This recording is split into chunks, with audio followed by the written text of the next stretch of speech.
Hi, and welcome. You're listening to the X22 Report. My name is Dave, and this is episode 677. And today's date is May 26, 2015. And the title of this episode is U.S. and NATO discussing troop deployment to the Middle East. Let's get right into the economic collapse news. Now, we understand that Greece barely made their last payment. They had to dip into the IMF emergency funds to make that last payment, and now they have a lot of proposals coming out saying, listen, we're going to tax bank transactions, and they're looking to find revenue wherever they possibly can. Right now, a Greek deputy finance minister, he has ordered the transfer of 1,039 bank accounts of public authorities and a special account in the National Bank of Greece, preparing for this June 5th payment. And we can see at this time, they just might not have the funds. Now, does this mean they can't find the funds someplace else like they did the last time? Yeah, but it also shows that Greece is running out of methods and the ability to pay for each one of these payments. And it looks like the IMF right now might allow them to skip the June 5th payment as long as they pay all the payments by the end of the month, which will buy them some more time. The country right now needs to pay 300 million euros on June 5th. And this is the first of 4 June payments totaling 1.6 billion euros. And we can see that the IMF is talking to Greece, and Greece is saying, okay, if we skip this payment and we make good on it and we pay this payment with all the others by the end of the month, it will give us some time and leeway to find the revenue, find the funds to make all of these payments. Now, are they going to be able to make this 1.6 billion euro payment at the end of the month? Most likely not, but it will buy them time. So we're going to have to watch this and see where this goes and where it is heading. Out in the EU, we understand the entire economy is completely falling apart. I mean, look at Greece, look at Cyprus, look at Portugal, look at Spain, look at France, look at Italy, and it is spreading to the other countries. We see the EU unemployment. They're really not declining. Actually, they've leveled off, and we're now starting to see a bump up of unemployment. And they're projecting that the EU unemployment is going to climb to new highs in the coming years. The situation will be worse and worse in the coming years. The unemployment will explode even more because of euro and free exchange model, which are imposed by the European Union in Brussels. And this is coming from a French member of the European Parliament. The European Union faces a surge in jobless rates that threatens to undermine its economy in the long run. Around 27 million are out of jobs right now in the 28-nation union, including 21 million in the 19-member Eurozone. 6 million of them are in France.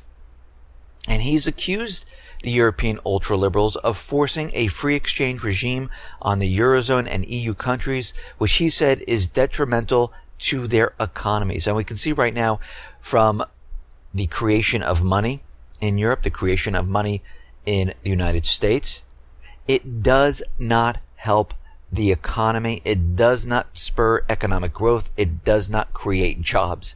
Actually, what it does, it helps the bankers. That's it, period.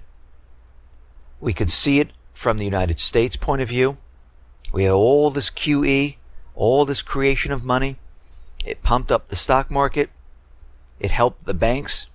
But the everyday man on the street has received absolutely nothing from it. We see less jobs out there. We see layoffs increasing. We see the U.S. government central bankers continually manipulating the statistical numbers to convince us that, oh, it is working, but it is not. Here in the United States, what are we seeing? We're seeing the U.S. services PMI has slipped the last 2 months back to the lowest since January. 56.4 is below expectations. This is the biggest 2-month drop since December. Durable goods, guess what? Not looking good whatsoever. After dramatically upwardly revising the data from last month, it is now printed down by negative 0.5%. Capital good orders beat expectations month on month and was revised remarkably up from the biggest drop since 2012 to 1.5% rise in March. Core capital good orders, however, remain negative year on year for the fourth month in a row. The last time this happened was either a recession or the Fed unleashed QE3. We are seeing manufacturing here in the United States. It has plunged to 2009 level. We know what happened in 2008, 2009. We had the Great Recession. The entire system came crumbling down. And we see many manufacturers in Texas, Oklahoma, New Mexico, and a number of other states. It is getting tough in these areas. The Kansas City Fed reported last week, and the Dallas Fed, they both reported that labor market indicators reflected employment declines and shorter work weeks, with only 12% of the firms reporting net hiring, but with 21% reporting net layoffs. The General Business Activity Index dropped by negative 20.8 in the negative for the fourth month in a row, worst level since 2009. The Company Outlook Index fell to negative 10.5, the fifth month in a row in the negative, and the worst level since July 2009. The Shipments Index plunged to negative 13.2, the worst since 2009 of October. The Key Production Index dropped to negative 13.5, the worst since May 2009. Anyone seeing a positive out of this? No, we're seeing manufacturing is falling apart. Primary metal manufacturing. Imported steel continues to be a big problem in Houston, but is also negatively affecting volume and pricing in the entire country. Fabricating metal manufacturing, we don't feel confidence anywhere. Wood product manufacturing, we sell to new family home builders. The weather has slowed down the deployment of raw land in ready lots and the home construction process as well, and things have come to a complete halt. Well, we are in the spring now, going into the summer. This is the hot months for real estate. We see manufacturing right now only accounts for 12% of the U.S. economy, because manufacturers have been offshoring much of their labor to cheaper countries. And we can see at this point in time, manufacturing is declining. We see this and we understand that, companies are not out there purchasing.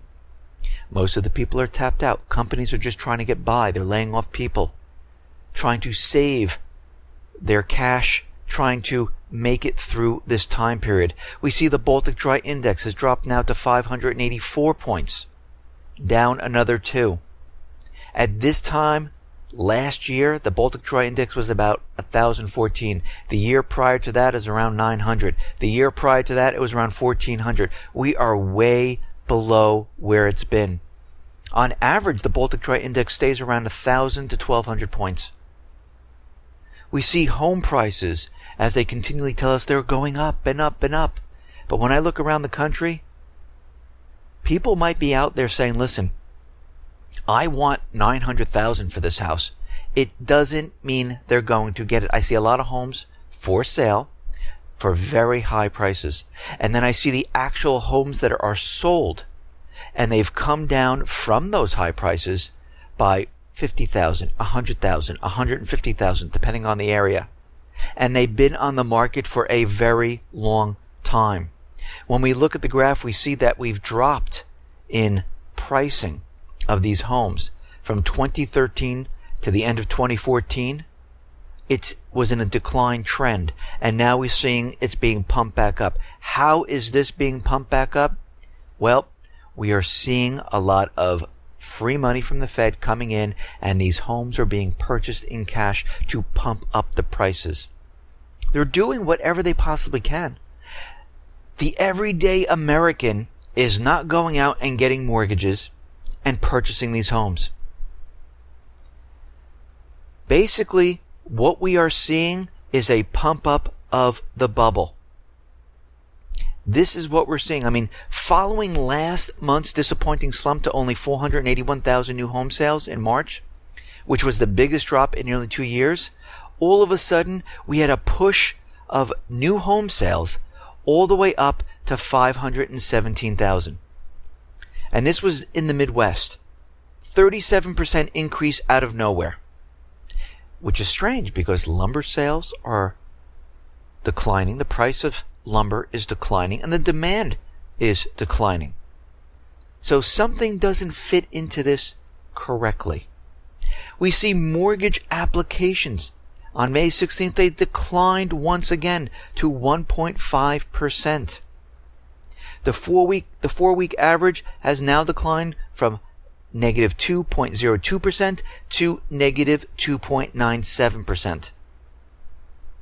And they're trying to make the case that as the nation's unemployment rate continues to trend along below the 6% mark, Americans will be able to go out and get the home loans because they have jobs. Well, if this truly was the case, and the unemployment rate is coming down. Of course, we started the recession back in 2008. And the unemployment rate was what? 11, 12%. Of course, this is according to the government. And now we're at 5.4%.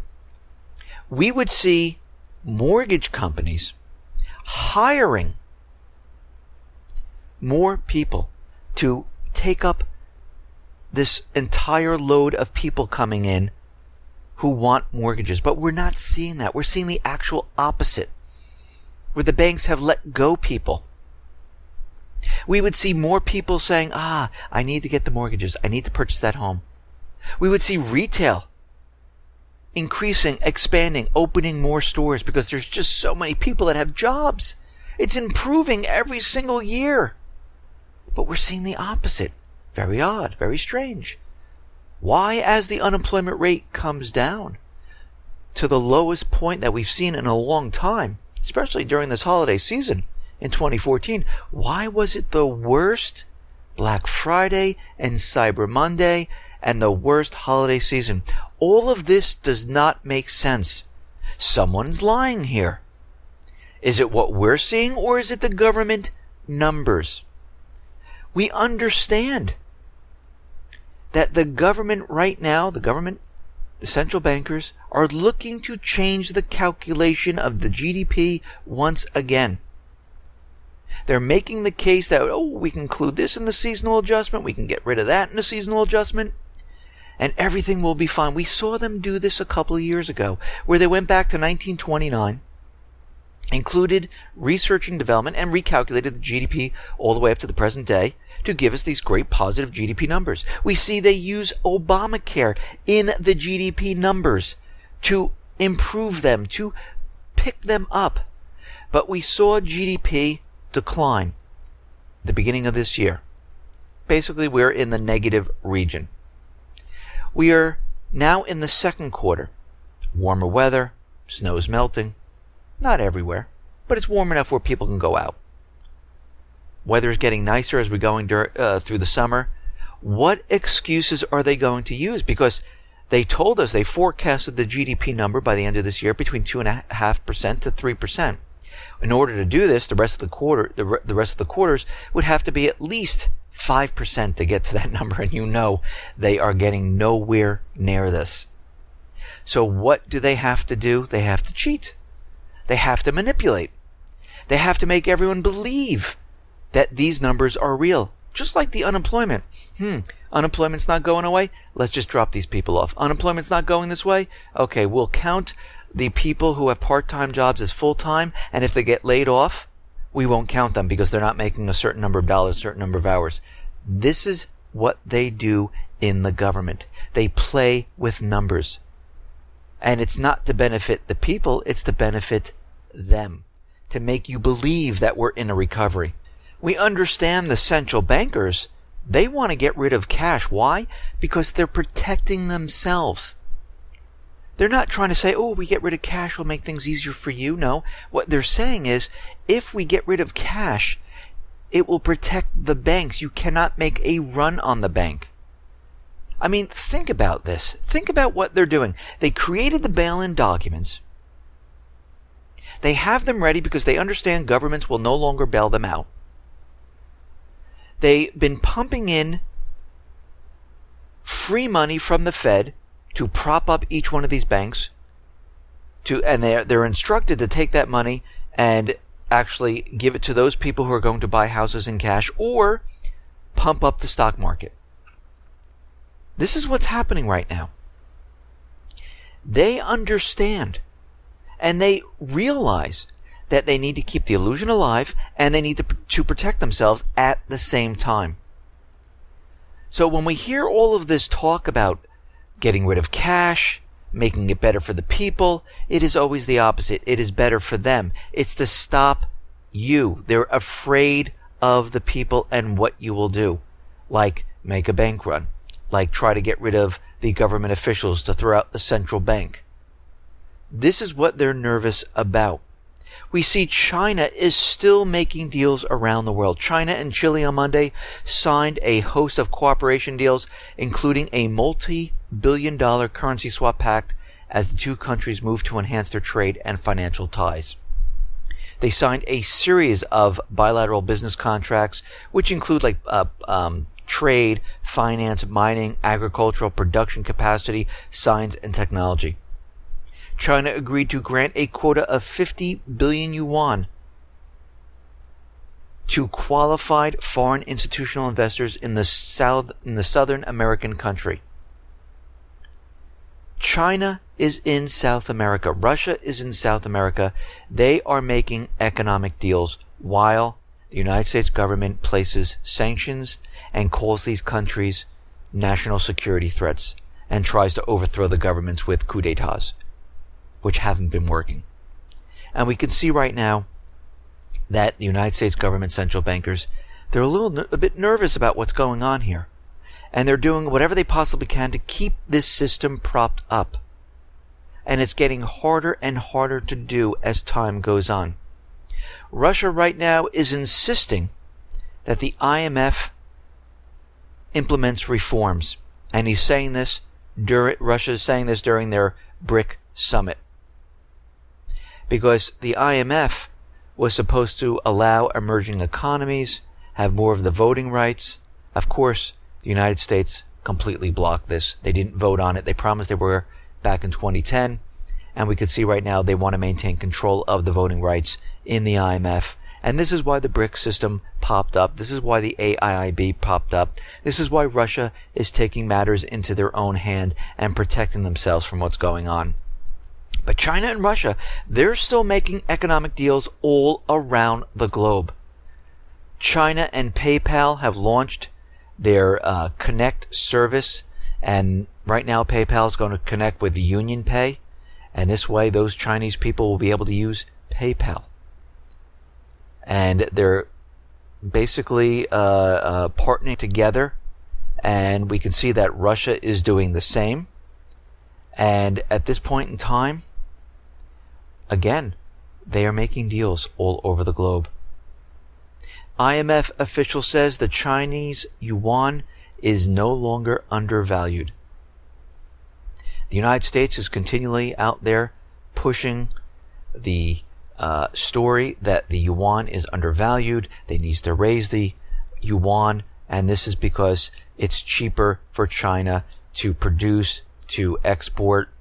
And we can see right now the IMF is saying no, everything looks good. And this is coming from the Deputy Manager Director, David Lipton, said Beijing should work toward having a floating exchange rate in 2 to 3 years. The United States has long accused China of suppressing the value of its yuan, giving its exporters an unfair price advantage and hurting foreign competitors. And this is because the dollar continually rises, and this is a currency war at this point in time. Senator Bernie Sanders fired back at 80 CEOs who wrote a letter lecturing America about deficit reduction by releasing a report detailing how 18 of these CEOs have wrecked the economy by evading taxes and outsourcing jobs. He released a report showing that many of these CEOs received a bailout from the U.S. government. And he's saying that a lot of these corporations and the CEOs have paid no taxes whatsoever. They open up subsidiaries of their company in the Cayman Islands and other offshore tax havens, and they've been doing this since 2008. As a result of all this, at least a dozen of these companies avoided paying any federal income tax for recent years, and even received more than $6.4 billion in tax refunds from the IRS since 2008. Several of the companies received a total taxpayer bailout of more than $2.5 trillion from the Federal Reserve and the Treasury. Many of the companies, while they're telling, everyone else that they, should get rid of the deficit, they've been outsourcing jobs, not paying taxes, and receiving money from the Fed. Bank of America CEO Brian Moynihan. Amount of federal income taxes paid in 2010? Zero. $1.9 billion tax refund. What did they get in bailout? $1.3 trillion. The amount of federal income taxes Bank of America would have owed if offshore tax havens were eliminated, $2.6 billion. Goldman Sachs CEO Lloyd Blankfein. Amount of federal income taxes paid in 2008? Zero. $278 million tax refund. $824 billion bailout. If they didn't have the offshore tax havens, they would owe $2.7 billion. And it goes on and on and on. JP Morgan Chase, General Electric, all the same. We are living in a fascistic country where government and corporations have now melded into one. And all they do is help each other. The people are left out in the cold. Period. That's it. Now, yesterday, Monday, it was Memorial Day. President Obama made a speech, of course, during Memorial Day. And he's saying that this Memorial Day is the first in 14 years without a major U.S. war. Now, social media kind of blew up when he made this statement, saying that he was hypocritical, that the U.S. is involved in military conflicts and proxy wars all over the globe. And absolutely, yes, this is true. I mean, one of the people, Brian Fernandez, says, what a joke. Of course the U.S. is still at war. And this is on Facebook where he said this. The U.S. is in Afghanistan, even though they're telling us they're withdrawing the troops, but now it looks like the troops are going to be staying. We are in war in Ukraine. We have trainers there. Of course, the Kiev government is the proxy force for the United States. We're in war in Africa, in Sudan. We're in war in Syria with the Free Syrian Army. We're in war in Iraq, in Yemen, in Libya, in Lebanon. We are in war everywhere. Yes, they are using the proxy army, but just wait. The authorization for war is in Congress, and it's there on purpose.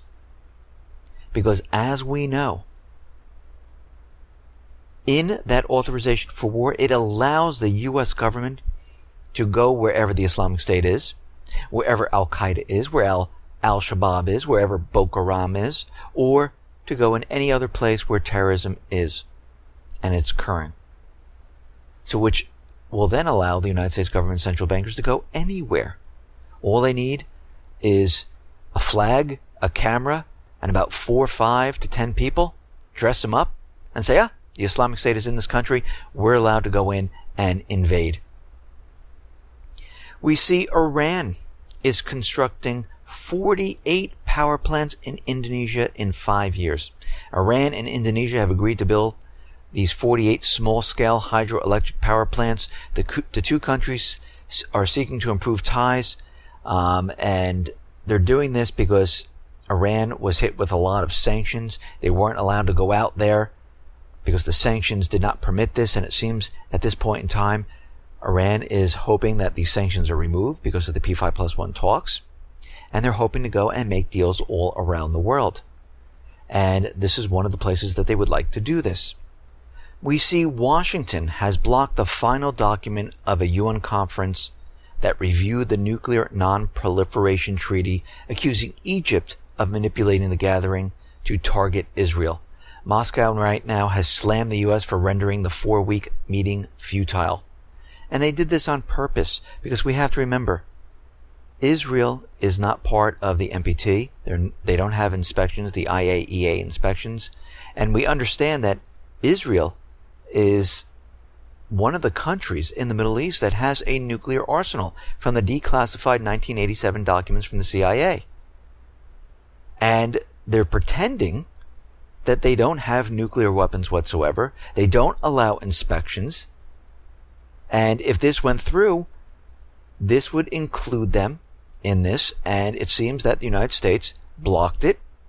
And we see this was taking place, and there were about 162 nuclear non-proliferation treaty participants that were in attendance. And these conferences are held every 5 years to assess the worldwide disarmament process. And this would pose a problem for Israel. So the United States went ahead and they completely blocked it. And that was that. We see Obama has signed the Iran nuclear bill into law. The Iran Nuclear Review Act of 2015 was signed on Friday. The legislation overwhelmingly passed by the House of Representatives and the Senate earlier this month. The measure will allow a 30-day review of any final nuclear deal with Iran. Now, you have to remember, the United States government central bankers is infiltrated by the central bankers, by other foreign countries like Israel, and they do their bidding. They get paid. They contribute to their campaign, and they follow another nation, not the United States. They don't work for the people.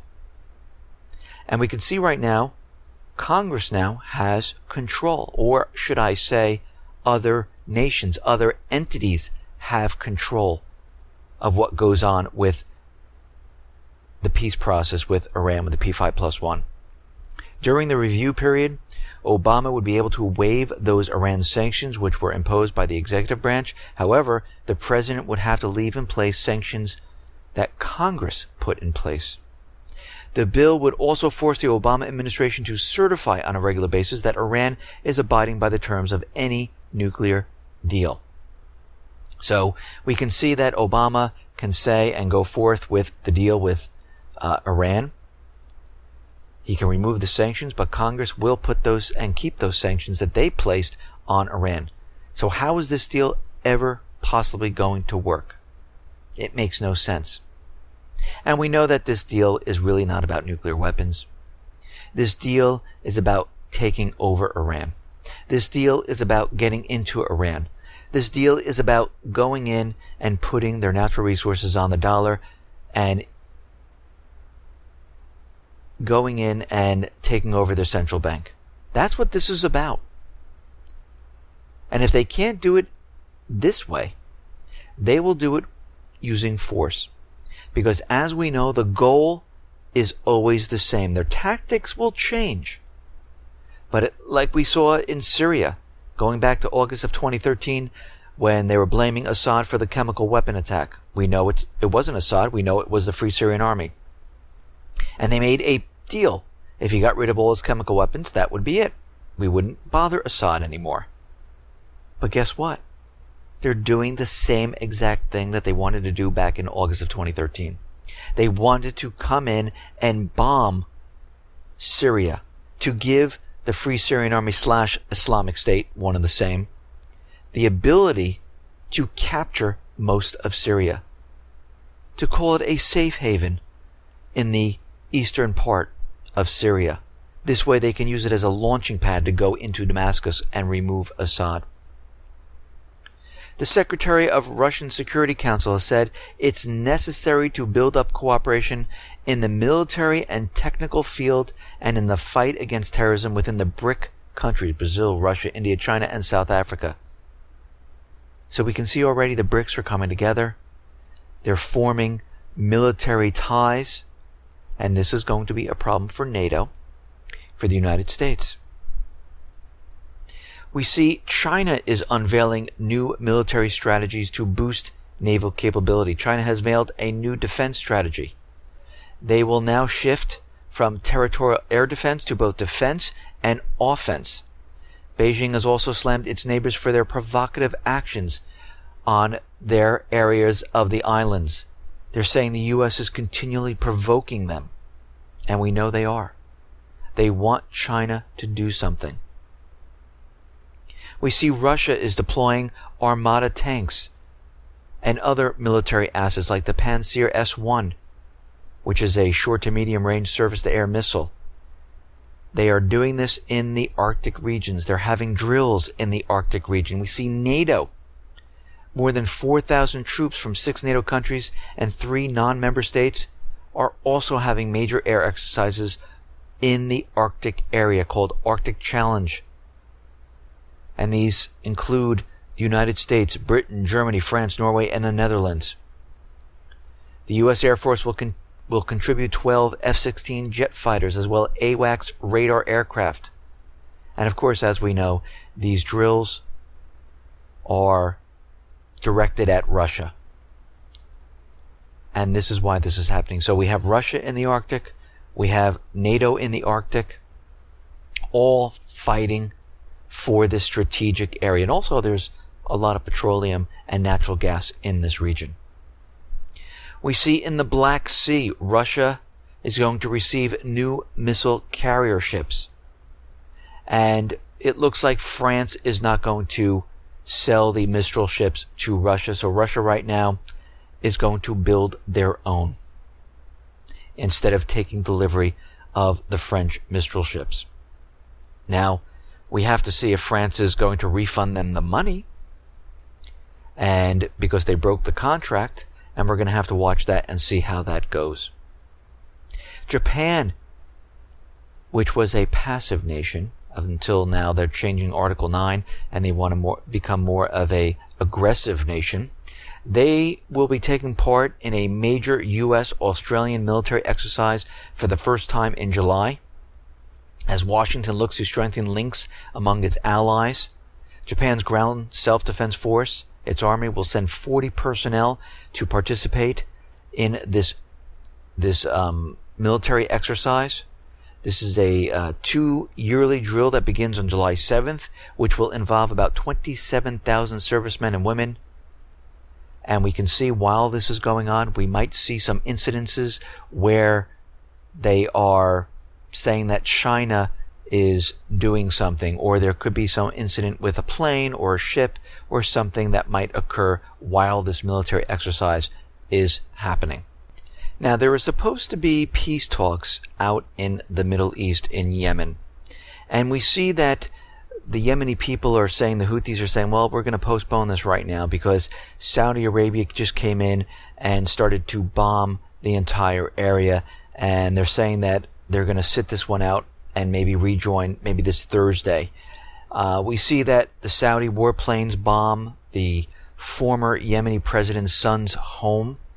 And we can see at this point in time, Saudi Arabia, which is the proxy army for the United States, is continually bombing and maneuvering to make the Houthi people throw down their arms and actually give up and say, we give. Because they want the puppet government back into the country, because they want to teach the people of Yemen a lesson. But the people are starting to come together. The people are saying, you know something, we have an enemy here. It is Saudi Arabia / the United States. And we're going to join together and fight this. And we're going to have to see, because this air raids and these bombings will not allow the takeover of the country. The only way to do this is to send in ground troops. And we're still waiting for that big moment where Saudi Arabia, the United States government, decides that, yes, this is the time for troops to go in there. We see a spokesman for the Iraqi government says the U.S. Defense Secretary Ash Carter has been given incorrect information following what has happened in Ramadi, saying that the Iraqi forces are not up to the task, saying that they lack the will to fight. And of course, they've been giving Iraq incorrect information on where the Islamic State is, what's really happening. And the reason for this is because they want chaos in this region. They want to make the case to bring in U.S. troops.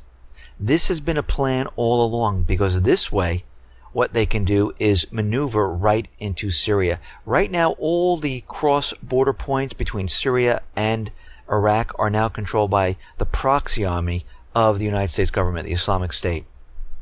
They have taken over 50% of the country. The Free Syrian Army is looking to have that area as a safe haven where it no longer belongs to Syria. We see that the U.S. and Turkey right now have agreed that the U.S. will provide air cover for the new troops that they're training in Turkey. And it looks like they're going to be training up to 15,000 plus troops. And to get them into Syria, they want air cover in certain areas, and the U.S. has agreed to this. The corporate media is out there trying to convince everyone that Syria is accepting the de facto partition of the country, where they're saying that, the Islamic State is in this part of the country, and it looks like the Syrian army and the Syrian government, they don't care. They're only fighting in certain areas, and those parts that have been taken over by the Free Syrian Army / Islamic State, those are lost. So they're trying to tell everyone that those areas right now no longer belong to the Syrian government. They're pushing whatever they possibly can do to convince everyone that this is no longer part of Syria and the Syrian government is losing the country. And we understand that the Islamic State is a complete fabrication.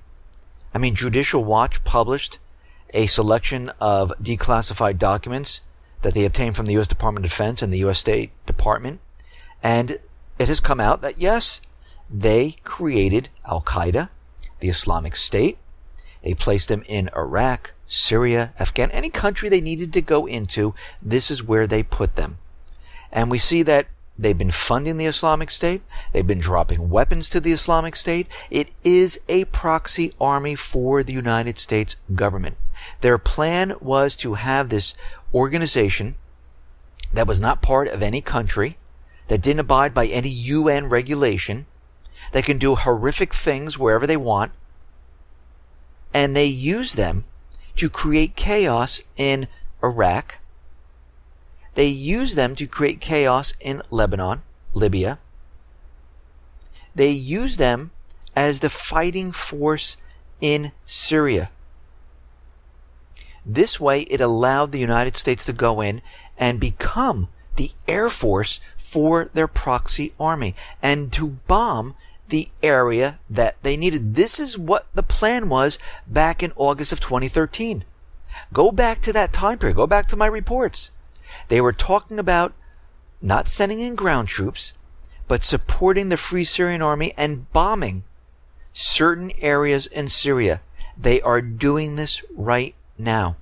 Obama is out there saying that he needs to think about how and what they're doing in the area of Iraq and Syria and the other areas of Libya. He's talking with NATO right now.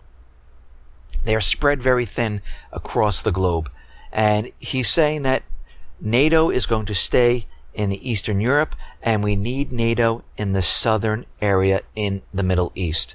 So it looks like they're joining up forces where NATO and the United States will be mounting and pushing ground troops in this area. Again, they're creating chaos. They're waiting for that event where they can say, yes, we have the ground troops. We have the ability. We are going into each one of these countries. Right now, they're letting the countries and the puppet government do whatever they need to do to force the people back who are rising up against the puppet government. But we can see this is failing. There is more and more people joining up. It's not the Islamic State. The Islamic State is a very small group with, photographers, a video production team, 20, 30, maybe 100, who have the flags, rings, clothing line. It just sounds ridiculous after a while. But they're using this to convince us. We see Syria is out there saying, we see what's going on right now. Any outside help to the armed groups fighting in the country is an act of aggression, because they realize that Washington and Turkey are getting ready to release more forces into this region. and Syria is becoming very concerned. Putin is out there. He's saying there was no terrorism in countries where the Islamic State organization acts until outside interference occurred without UN Security Council permission. What is he trying to say here? He's letting the world know, we know the United States, the UK, Israel, they're behind all of this. We know what is going on now. Say in the Middle East, in North Africa, we know problems connected with terrorist organizations that aggregated the right to be called the Islamic State is being ginned up by outside forces. He's saying there was no terrorism in any one of these countries until there was an outside interference. He's letting everyone know he knows what's going on. He's putting the message out there. The FBI over the weekend is investigating a series of anonymous threats made to U.S.-bound passenger planes on Memorial Day, saying that there was an incident with an Air France flight to New York City. It was intercepted by U.S. jets, saying that they had some type of chemical weapons on board, and it turned out to be completely false. But we can see this is being used to scare the people. So what are we seeing right now? We're seeing a botched false flag event that happened in Texas with the Islamic State. This is to let everyone know that the Islamic State is here in the United States. And of course, as we know, it really isn't the Islamic State. We know it's internal government agencies. We know it's external foreign government agencies planning all of this. They are ready to go. They have their operatives prepared and ready to go. They're sitting in certain areas waiting for the green light. And we can see they're pushing this as hard as they possibly can, because as we know, the economic indicators that we've been looking at are moving further and further away from the illusionary statistical numbers. Look what they're doing to the GDP right now to convince everyone. They need to continually manipulate the numbers. And how much more are they going to manipulate until it completely makes no sense whatsoever? They're looking for time before this thing comes crumbling down. They're hoping they can get into Syria, remove Assad. They're planning this right now. Their next move. They're hoping to get into Iran because they're hoping to prop this entire system up.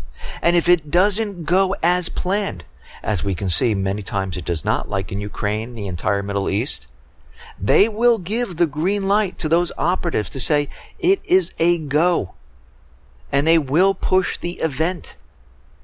And they know they have a certain period of time. This is why we see Jade Helm occurring during the summer going into September. Might even be longer. Some people are saying Jade Helm has already started. Military assets are being moved all over the place. We're seeing many, many reports of this.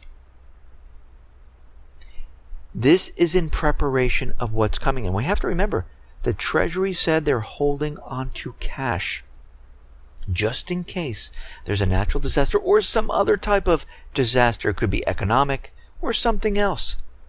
So they have enough to pay out. The bail-ins, they're getting ready. They're getting ready with a cashless society. They're nationalizing the police.